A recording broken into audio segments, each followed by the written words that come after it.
Use headphones.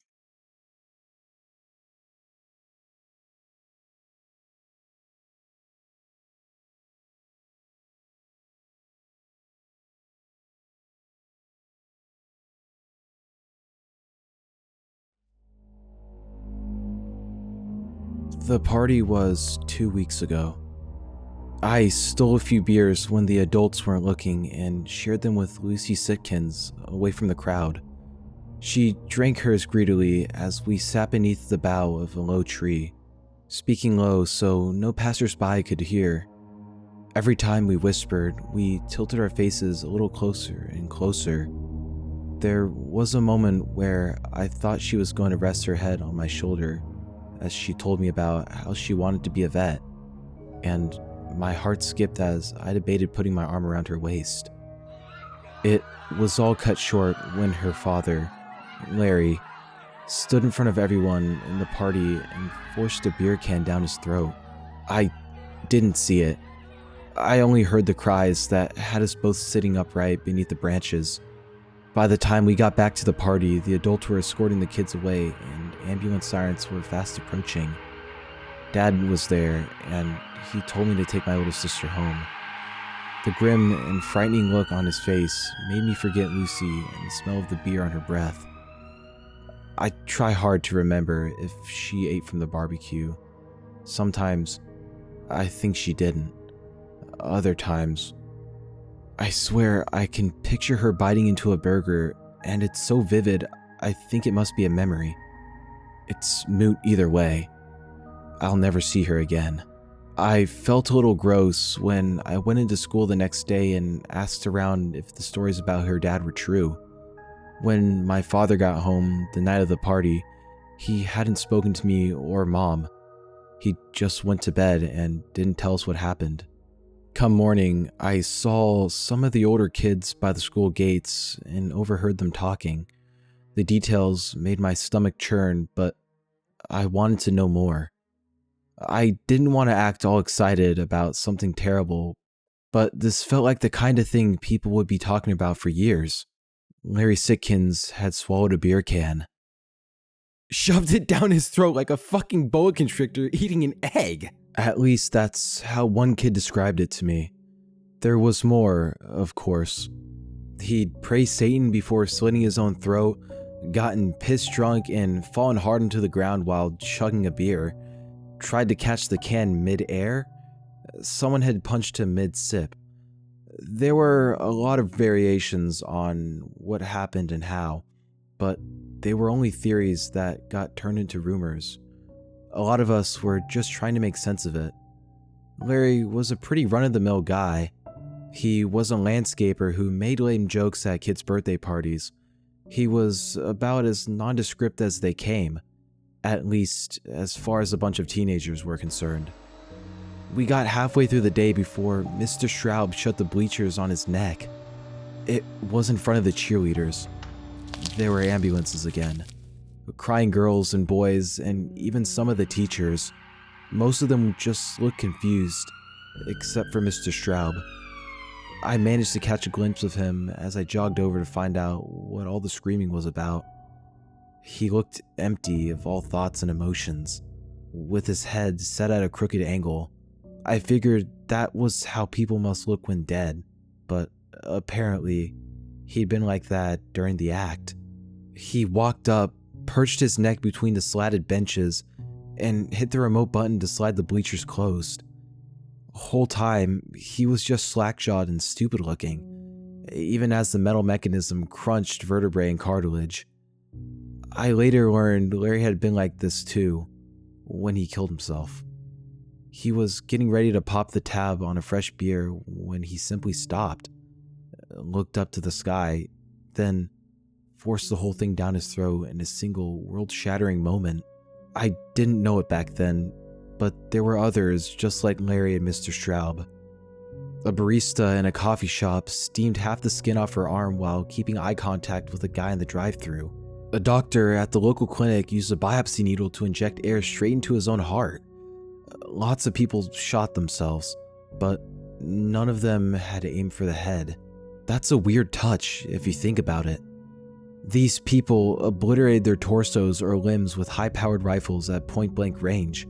No reason offered. Just a vacant expression as if they deleted bits of their bodies and left nothing but ragged stumps. There was no school the next day, which was the only real clue I got about how panicked the local authorities were. It wouldn't be long before the national authorities joined in their panic too, but that would come later. That morning, my parents left the house at 9:30 for a meeting at the town hall, and they dropped me off at my grandma's on the way. I waited for them to leave before I told my grandma I was heading out. It was a hot day, and she only nodded her approval as she sat reading with my sister. She hated seeing me play video games and always encouraged me to go make my own adventures outside. I had no plans, didn't even want to see any of my friends. I thought a lot about Mr. Schraub's face as I crossed empty farmers' fields and walked into the woods.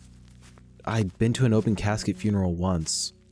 It was for Father Dennis, who'd christened me as a baby. Not that I remember anything about him, except for his stony face resting gently in the soft white folds of his casket's interior. That seemed so long ago, and so sterile that the thought of it was a bit sad, but not a whole lot else.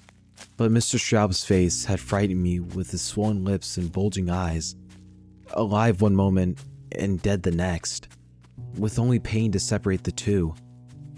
And yet, he looked so bored hanging there from his own broken neck, still wearing those ridiculous red shorts he always had on no matter the weather. It took time to recognize that seeing a dead body had freaked me out. I felt like it shouldn't have messed with me as much as it did, and I guess that's why there was a little bit of anger mixed in with all those thoughts in my head. It's also why I pushed on through the woods until the trees began to thin, marching in the humid summer heat until my t-shirt was soaked and my legs ached. I wanted to feel tired. Wanted it so the only thing I could think of were my throbbing hamstrings and my sunburnt forehead. It ended when I reached the tracks. Shaggy rocks and boulders rose steeply on the opposite side. Only other ways to go were left into the town or right into a dark tunnel, its mouth bristling with ivy. At least the air coming from it was cold, so I took a second to stand and catch my breath, feeling the sweat cool and evaporate as the wind billowed gently out of the darkness. I wasn't stupid though. I paid close attention in case I heard the sound of any passing trains, and when I did hear one, I raced off the tracks as quickly as I could. It honked as it came past. Another day, and I might have worried that I was going to get in trouble for playing on the rails. But all I could really think of was the thing I'd seen laying by the tracks. It had been lit up by the train as it came roaring out of the tunnel, not far from the entrance. In the strange silence after the train had gone, there was only the dim light of the setting sun to see inside the tunnel, and everything looked the same. Old clothes, broken bottles, discarded crates, trash strewn around wherever it found space. But I knew what I'd seen in the harsh white light of the train's passing beams, and it was a hell of a lot more than garbage. I'd seen a man. He was lying face down. There'd even been a hand, bright and pale like the moon in the night sky. I was sure of it. I didn't know what to do, not right away. I was afraid and didn't want to go inside, but I couldn't just pretend I hadn't seen anything either. I tried shouting to them. If someone down there heard me, they gave no sign of it. It wasn't until I actually stepped into the darkness and let my eyes adjust that I confirmed that there really was a man lying down in there. He was draped across the tracks and didn't have any legs. And judging by the way the bloodstains had turned the color of shit, he'd been there a while. Hell, half a dozen trains must have gone right over him thinking he was just a bit of old cloth or something. That's if they saw anything at all. In that time, he dried out a little. He wasn't a mummy or anything, but the blood on his stumps and coming out of his mouth looked more like jelly than corn syrup. I was sobbing by this point, crying hard as I tried to make sense of what I was meant to do, while also feeling like all of this was terribly unfair on me. There was a moment where I could almost feel myself wanting to be a kid again, a proper one, a little, one who doesn't have to do things, one who can get upset and scream and run away. I'd only just started to appreciate how badly I'd been messed up by seeing Mr. Straub, and then God went and dropped that kind of nightmare in my lap. Teeth stained black with blood and open eyes that looked at nothing. It felt like a nightmare. Not just the moment with the body, but everything else too. Everything since that beer beneath the tree had felt like it wasn't a part of reality anymore. But nightmares end. I was outside, gasping, vomiting, crying my eyes out, when I heard something shuffle in the tunnel I'd just run out of. Part of me thought that a sound must have meant someone was alive and close by, and that meant I wasn't alone. But another part of me thought something else entirely. It was the part of me that took over and stopped me crying or making any more noise. My mouth turned as dry as a desert, and all of a sudden, I was no longer hot all over, but cold, freezing cold. And my legs were backpedaling away from the tunnel with short, quiet steps. The noise persisted. It was a shuffle of something getting dragged over gravel and old plastic bags. It had a rhythm to it that was slow. The word that springs to mind is one I got taught in a biology class a long time ago. Locomotion. Something down there was moving. It was moving towards me. It sounded slow and broken and feeble, but that didn't matter. Somehow, even though I knew it was completely insane, I just knew what was going to come out of that tunnel. I knew it the way the rabbit knows the wolf, or the ant knows the spider. But still, when I saw him crawl out of the dark and into the light, I screamed so loud that I'd have a sore throat for the next few days. It was the man from the tracks, and even though he moved, he was not alive. I tried telling myself that he couldn't have been dead because only living things move, but that was horseshit. He dragged his bloody, legless torso with one working arm while the other lay dislocated across his back, the fingers of both hands curling as he heaved himself along.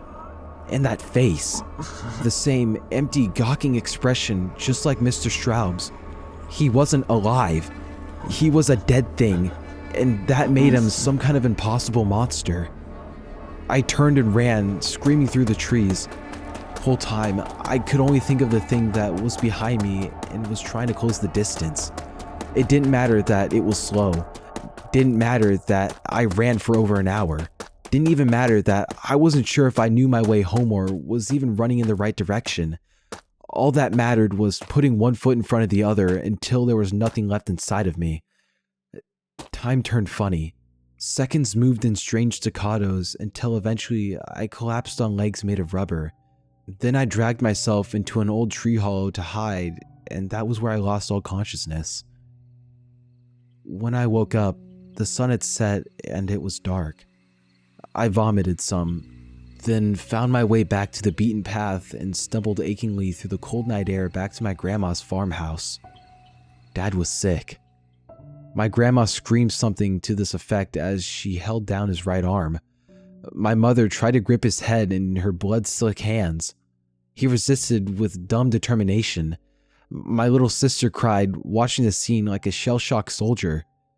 There was grunting and sobbing, and suddenly, a bang. Then a puff of plaster rained down onto my head and everyone began to yell and shriek a little louder. Dad had a gun. That was what my grandma was trying to wrestle out of his hands. She held a knife and that's why there was blood. But I didn't know whose it was. I wasn't sure what she was planning to do with it until she tried to use it to cut off his trigger finger. The scuffle resulted in another bang and a window exploded outwards. I finally ducked and grabbed my sister, rushing her into another room, but there were 3 more explosions and each one broke something inside of me. By the time I heard my name being called, I was half deaf and twitching at things that weren't there. My sister pleaded for me to come back, her pink fingers grasping for me as I put her down. But my mother was shouting for me to come help, and I wanted to keep my family safe. She told me to get something to tie Dad up while she and Grandma used both arms to pin each of his wrists to the ground. His hand bled weakly as my grandma used every inch of her strength to simultaneously pin him and stop the flow. He thrashed slowly beneath them, his movements languid and easy, but I could tell it was a struggle for them to keep him down. As I ran to the garage, I saw the gun on the ground with Dad's severed finger nearby. I kicked it out of reach before returning shortly with the rope my grandma used to tie the garage door open during hot summers. Mom tied the knots. My grandma tried talking to my dad, and it was one of the few times in my life I saw her as the woman who'd once changed his diapers. She was so soothing and tender, and her constant muttering that everything would be okay seemed so fragile. She was scared for him. Mom just did everything in her power to wrestle some safety out of the moment. Only once his arms were securely behind his back, and she was confident he wasn't breaking free, did she stand back, put her hands behind her, and then immediately hunch forward and sob. "Call an ambulance," my grandma told me as she walked into another room to get my sister. Before I got the phone, I briefly hugged my mom, who didn't seem to notice. I risked a glance at my dad, who didn't look at anything at all. Dead eyes gazed vacantly at nothing as he fought to free his arms. When he finally looked at me, it was no different to how he looked at the floor or the wall. I didn't go to school the next day either. Some men from the government came to take Dad in the morning, and Mom ordered me to my room when they arrived. She asked them 1,000 questions, but their replies were short and stern.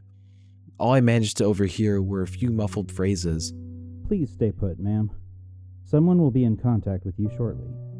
When I ran to my window to look at them walking down the driveway, I saw that they all wore masks. One of them saw me staring. I thought he was going to wave, but he didn't. There was a biohazard symbol on their clothes. After they left, Mom focused on making dinner and looking after my sister.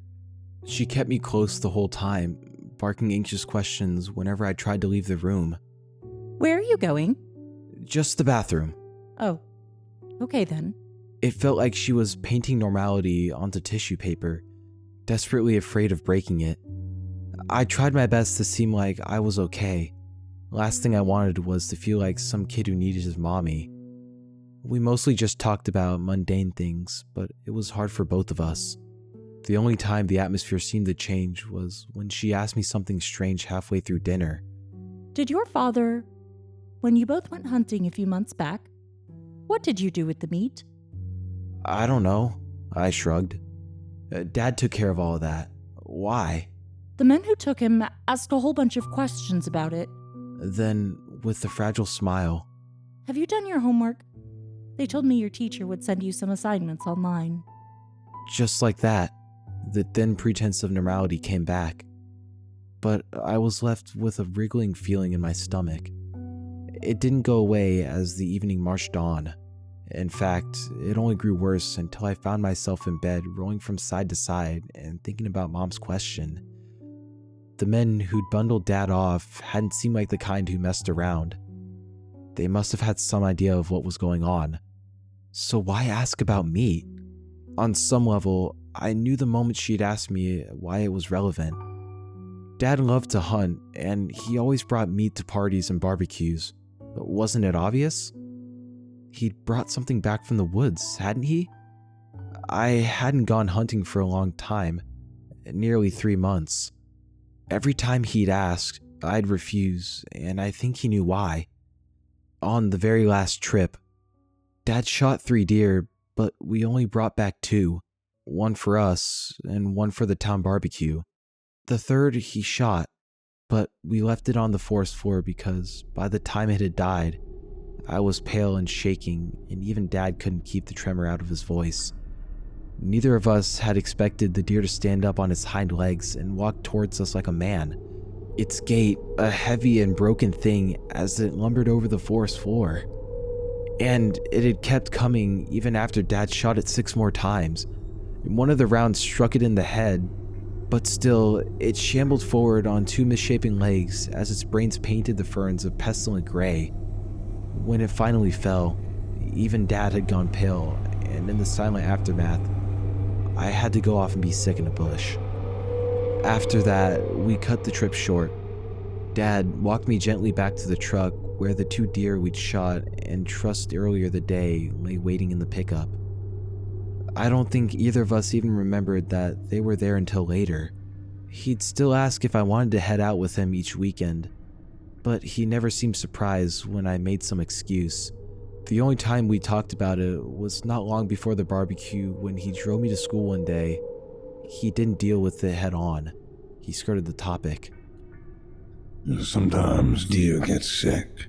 He told me. Little like old folks do. My grandpa, he got real scary towards the end, didn't he? Well, deer get sick too. We don't have to worry. Same way you couldn't catch what Grandpa had, well, we can't catch what the deer have. Us humans are safe. Just an uncomfortable part of nature. It had come out of the blue, or at least it seemed like it. I figured it was Dad's way of trying to get me back on board with hunting. I knew he liked me going with him. I liked it too, at least until I'd seen that deer walk towards me on 2 legs. But lying in my bed that night after Mom had gone to sleep, I started to wonder if maybe he hadn't really been trying to convince me. Maybe he carried a little doubt in himself about something he was going to do. What if he'd been trying to convince himself it was okay? 2 deer. I tried remembering what they'd been like. I hadn't checked them after we got in the truck. Why would I? It seemed as normal as any others as we tied them down. But I hadn't really been paying attention either. I'd been hunting since I was 7. Helping Dad was an automatic to me. And to top it off, I hadn't known what I was meant to be looking for. I squirmed beneath the sheets and tried so hard to remember every detail of that trip. Most of all, I'd tried to remember what the first 2 deer Dad shot were like. They'd gone down so quick. They seemed normal. But Grandpa had been sick with Alzheimer's a long time before he got scary. And I had to figure the same could be true of those deer. Who was to say the one on hind legs was the only sick creature in the woods that day? I couldn't have forced these thoughts out of my head with a crowbar. At some point, I accepted I wasn't getting any sleep that night, and I settled down to torture myself some more until I realized it didn't have to be that way. Dad had an old freezer in the shed, and he sometimes kept meat in there. Not for long, and usually not for eating. He'd use it for things he wanted to skin or try and make a trophy out of it, which he rarely did since Mom didn't like that kind of thing in the house. But if the deer weren't in the freezer in the kitchen or the garage, then they might be in the shed. And if I did open up that chest and saw 2 deer bodies in there, that meant whatever was going around and making people hurt themselves couldn't have come from our little hunting trip. I snuck out of my room as quietly as I could. Mom was on the phone with my grandma and she was crying. I stopped briefly by her door and listened to see if maybe they knew something I didn't. But after she started talking about how scared she was, I just felt bad and moved on. At least it meant she was too busy to notice me creeping down the stairs. I never liked the shed at the end of the yard. It was rarely used, even by my dad who kept the lawnmower and some old junk in there. It wasn't the kind of place you kept food, but I had this feeling he didn't keep these deer with the rest of the meat he got from hunting. As I opened the back door and looked over the shadow-covered yard, I found myself thinking about the tunnel and what I'd seen back there. With everything that happened since, I'd done a good job of convincing myself it had never really happened.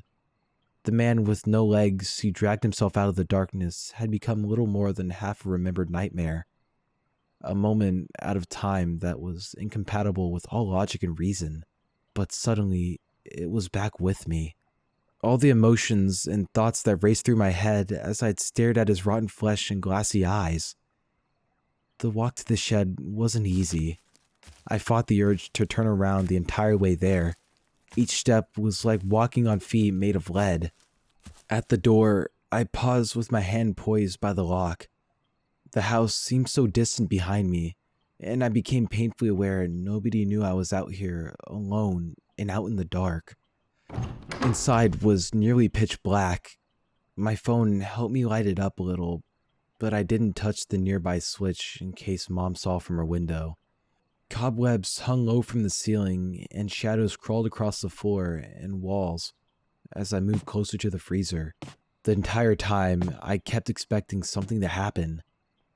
I even imagined that deer rising from beneath the lid, pushing it open to stand unnaturally tall on its hind legs, where it looked down at me with the same dead eyes that I'd seen in my father. The thought scared me so bad, I nearly hyperventilated myself straight into a panic attack. But before I had time to really worry about any of that, I found my hand on the freezer latch. I pushed it open and looked inside. The misty vapors cleared to reveal a pile of meat and fur encrusted with ice. There was only one head visible, but I so badly wanted confirmation that there were two animals in there that I took a deep breath and reached in to try and pry some of it loose. Some of it came away from the sides with a sound like duct tape.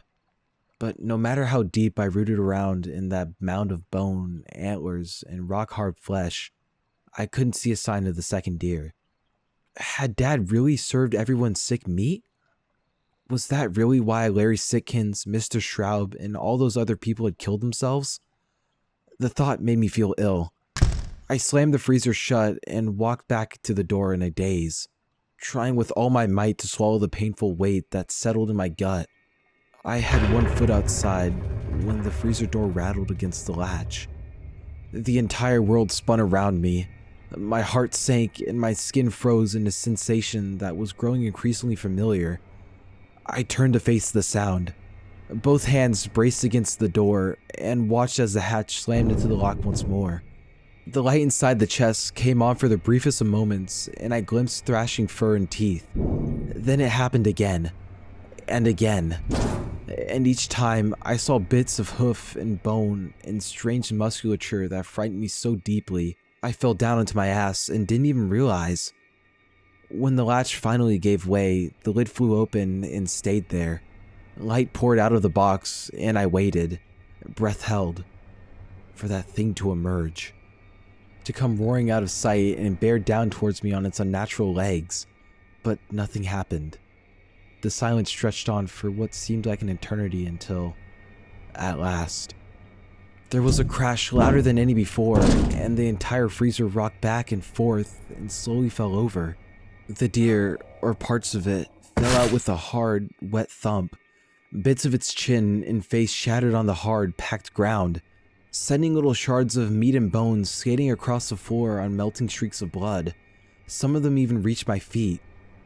The thing inside moved with the sound of snow crunching beneath your feet. Its thick neck and broken head twisted side to side, scanning the shed's interior with faulty eyes. I've never seen anything move like that. Not before or since. It was worse than the man in the tunnel. Worse by 1,000 times. The deer was still mostly frozen, but some impossible force was making it fight the crystallized water in its own cells. And the result was skin that ripped like tissue and muscles that cracked and crunched as they tried to flex and contract. It lifted its head and tried to scream. The breathy sound that left its fuzzy black lips made my heart start skipping beats while my bladder emptied. I couldn't help it. I couldn't stop myself.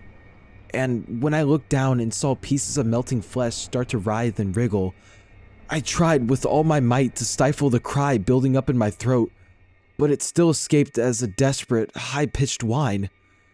The deer turned its head towards me with a violent swing, another breathy shriek, and then it began to thrash its stiff and frozen legs in a terrifying attempt to get closer. To say it had a predatory look would be inaccurate. Anyone who's seen a predator in action knows that nature is mostly indifferent when it kills. A bear tears into its prey with the same dull look of someone opening their McDonald's. Predators don't hate the things they hunt, but this thing, I could feel its hatred, its malice. It was nothing like what I'd seen in my dad's eyes or even the eyes of the man in the tunnel. But it had spent months in that box, hadn't it? This was the disease when you skip 3 months ahead. Anger. Hatred. Jesus Christ. I couldn't even say if it was gonna eat me. That's what you think when you see a zombie, right? It's gonna try and take a big bite out of you. But this frozen clump of hair and meat and braying lips dragged itself across the floor with an expression like murderous rage. The look of someone ready to beat another living thing to death using its own hands if it had to. Unable to face it a moment longer, I dragged myself back onto my feet and fled, shutting my eyes as I entered the cold night air. I made it 3 steps before I slammed into my dad. It was like I'd run full speed into a tree. I bounced back and hit the earth, pain flaring up in my coccyx as my father loomed over me. He'd felt cold for the brief moment where we'd made contact.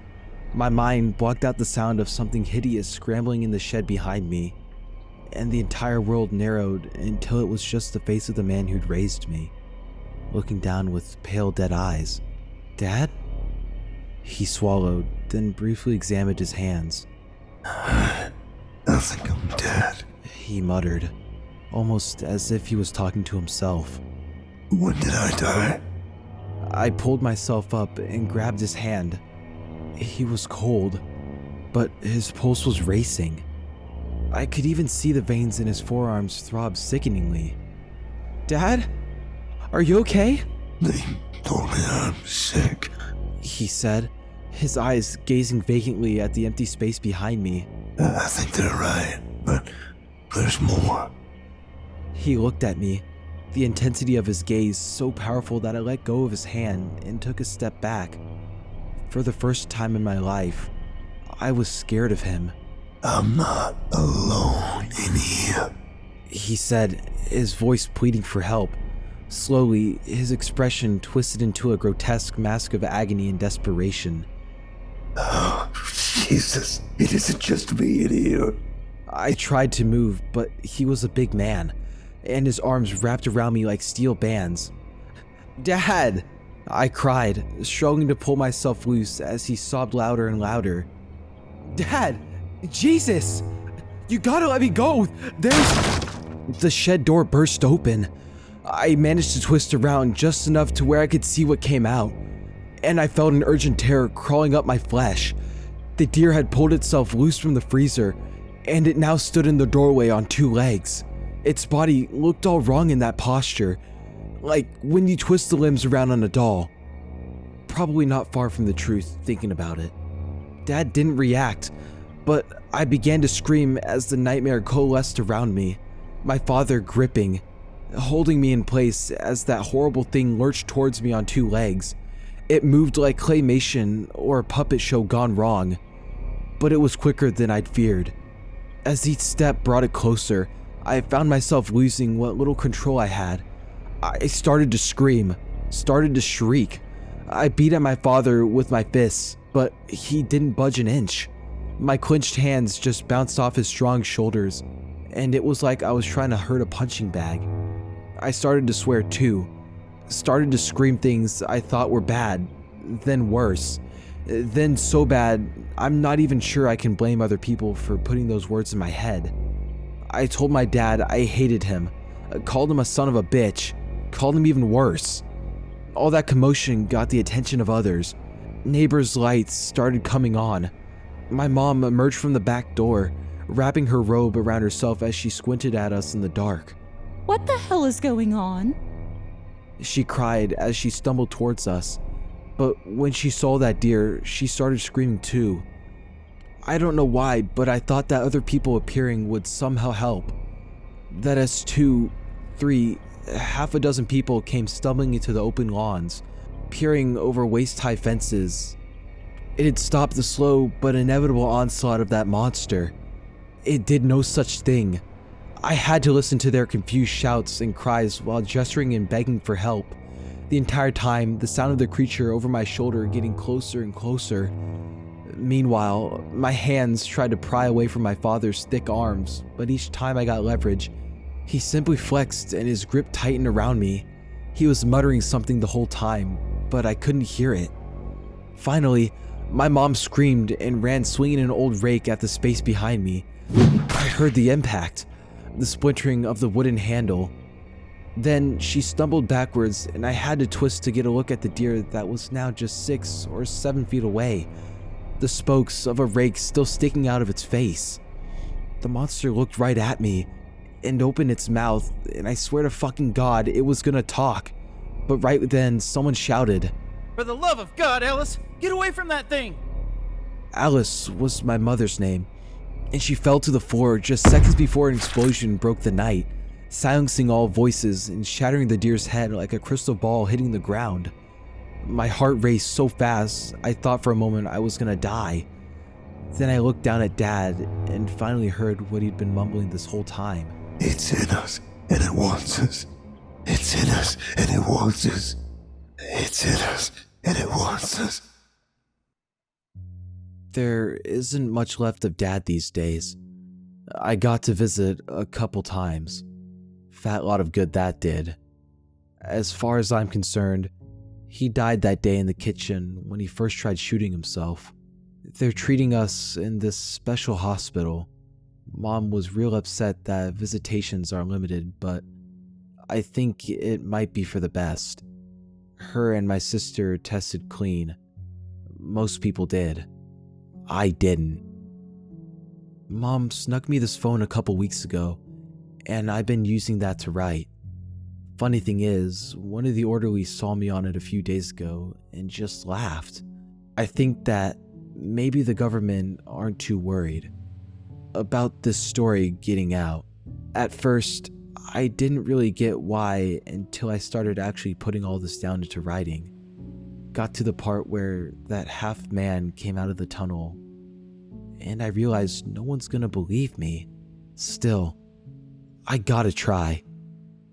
Partly because I want to protect people. Whatever this disease is, it's a hell of a lot more than some twisted prions, and I think the government knows that. Dad certainly did. Most infected did too. That's why they killed themselves. They wanted out. The voice that comes with the illness is it's like if your brain is just words in a book, and then someone dipped that book in a can full of used motor oil. You just want to give in. Hand it all over. It wants your body. So whatever you do, don't fight. That's worse. Give it up. In hindsight, we should have let Dad kill himself. What he went through was, well, it was probably a lot worse than the others who got to die. I sometimes think about going into his room with a pillow, but security is pretty tight around him. As for me, infection is still in its early phase. It takes everyone differently, and for me, it's taking quite its time. They think it's because of my age. Still, I can sort of feel it under there. Growing. I think it's why I'm writing this. It wants me to. This sickness, it lives out in the woods, way out, in parts of the soil where the sun hasn't shone in millions of years. It's old enough to remember a time you could walk from Appalachia to what's now called Glasgow, and it's been fumbling around out there, in the brains of deer and other things. The sickness tells me this. Tells me it's learning about this new world, tells me how my mind tastes, but most of all, it tells me it's getting closer.